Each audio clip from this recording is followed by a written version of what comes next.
dans une salle d'audience chargée de tension, 3 histoires distinctes se déroulent, chacune entrelacée de secrets, d'accusations et de doutes. Des menteurs inconscients aux batailles de paternité qui laissent perplexes, ces affaires captent notre attention tandis qu'elles se dévoilent sous nos yeux. Entrer dans un monde où les relations sont mises à l'épreuve, où les expériences passées sont révélées et où les preuves scientifiques sont la clé pour découvrir l'indéniable vérité. Préparez-vous à plonger dans des affaires passionnantes qui mettent en évidence la complexité des relations humaines et le pouvoir de la révélation de la manière la plus inattendue qui soit. Les menteurs les plus inconscients du tribunal de paternité. La tension dans la salle monte progressivement lorsque M. Butterfield s'avance, expliquant avec passion sa conviction que la petite fille en question est bien sa fille. Il a raconté un chapitre important de son passé, détaillant comment lui et Madame Bracknell avaient partagé une résidence pendant près d'1 an et s'étaient même embarqués dans le voyage pour essayer de concevoir un enfant. Cependant, la relation a finalement pris fin, marquée par une référence énigmatique à un cadeau de Madame Bracknell, dont il s'est rendu compte plus tard qu'il s'agissait de la grossesse. Son récit dévoile le sentiment de blessure et de trahison qui s'est emparé de M. Butterfield lorsqu'il a découvert qu'il n'avait pas été au courant de la grossesse pendant 8 mois. La révélation de son absence lors de l'accouchement, remplacé par un autre homme qui coupait le cordon ombilical du bébé, a renforcé son sentiment de déception et de chagrin d'amour. De l'autre côté de l'histoire, Madame Bracknell a raconté sa version des événements, donnant un aperçu de sa prise de conscience tardive de la grossesse. Elle a attribué son ignorance à des règles irrégulières, mettant en lumière les complexités qui ont contribué à ce qu'elle ne reconnaisse pas les signes. Sa conviction que M. Dallas était le père reposait sur les attributs physiques communs à ses autres enfants et à la petite fille. Lors de la présentation de son témoignage, M. Dallas a utilisé un calendrier pour esquisser une chronologie des événements, en soulignant les dates de naissance de leurs précédents enfants. Il a utilisé ces informations pour réfuter la probabilité de la paternité de M. Butterfield. En réponse, M. Butterfield a révélé qu'il avait poursuivi sa relation physique avec Mme Bracknell jusqu'en octobre, remettant ainsi en cause l'exactitude des dates fournies par M. Dallas. Au cours de l'affaire, M. Butterfield a dévoilé un aspect intrigant, à savoir qu'il avait découvert la grossesse par le biais d'une publication sur Facebook, montrant sa fille avec sa tante. Cette révélation a déclenché une discussion sur les antécédents présumés de Mme Bracknell en matière de dissimulation de grossesse, une tendance que M. Butterfield a perçue. En outre, il a lancé des accusations d'infidélité au cours de leur relation. Sans se laisser décourager, Mme Bracknell a fermement maintenu que M. Dallas était le père et a affirmé qu'elle était restée fidèle tout au long de la période concernée. Sa croyance inébranlable en la paternité de M. Dallas s'est heurtée aux affirmations de M. Butterfield. Le point culminant de l'affaire a été la présentation des résultats des tests ADN. Le suspense dans la salle s'est amplifié lorsque le tribunal a révélé la vérité.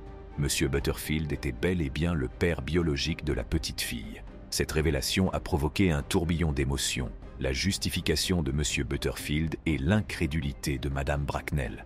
En fin de compte, les subtilités de cette affaire ont été dévoilées, mettant en évidence la complexité des relations humaines, la profondeur des émotions et le pouvoir des preuves scientifiques dans la détermination de la paternité. L'atmosphère dans la salle d'audience est devenue de plus en plus tendue au fur et à mesure que M. Harrington lançait de graves accusations contre Mme Day, qui s'est défendue avec véhémence contre ces affirmations.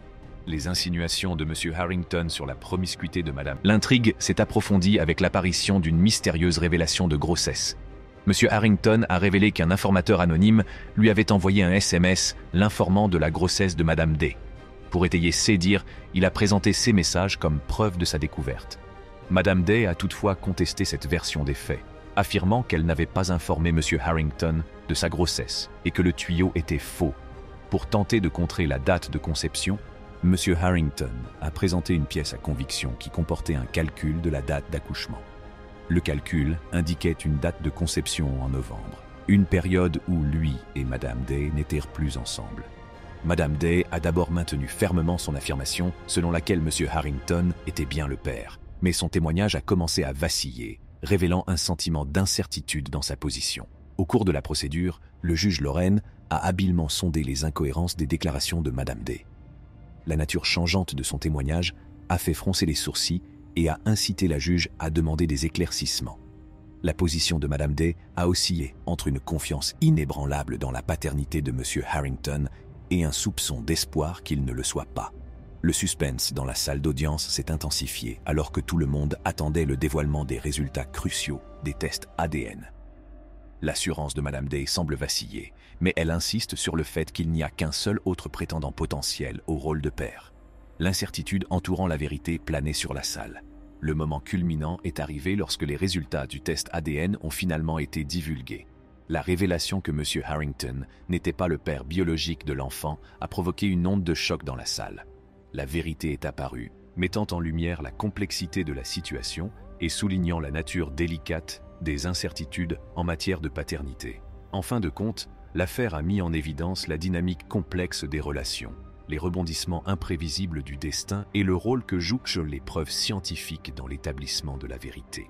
L'atmosphère de la salle d'audience était chargée d'émotions fortes lorsque M. Wilson a pris la parole pour expliquer pourquoi il croyait fermement qu'il n'était pas le père de la fille de Madame Dean.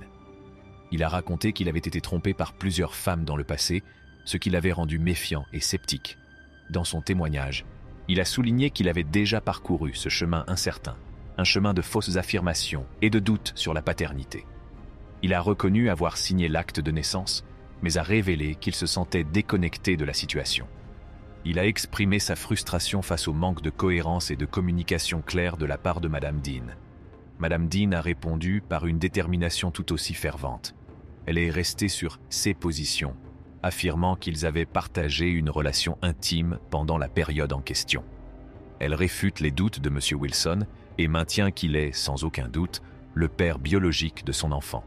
Elle l'accuse de se soustraire à ses responsabilités et met en doute ses intentions de s'éloigner de leur enfant.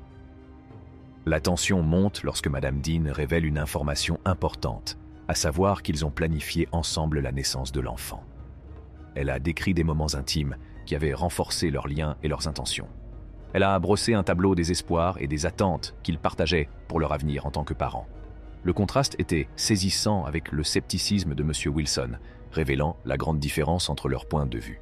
Alors que le drame se poursuivait au tribunal, M. Wilson a révélé que ses doutes sur la paternité s'étaient renforcés lorsqu'il avait remarqué l'apparence physique de l'enfant.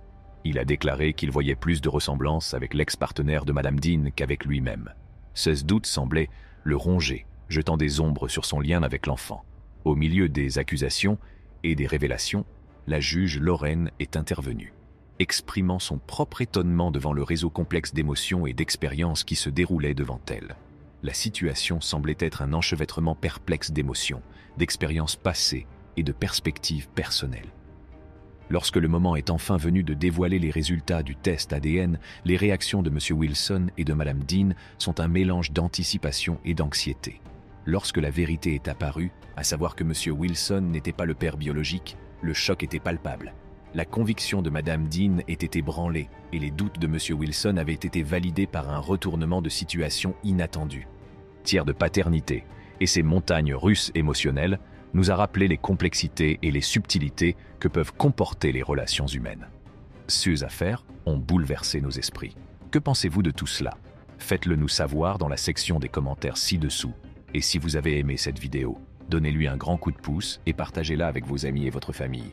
Pour d'autres vidéos révélatrices de vérité, abonnez-vous à notre chaîne.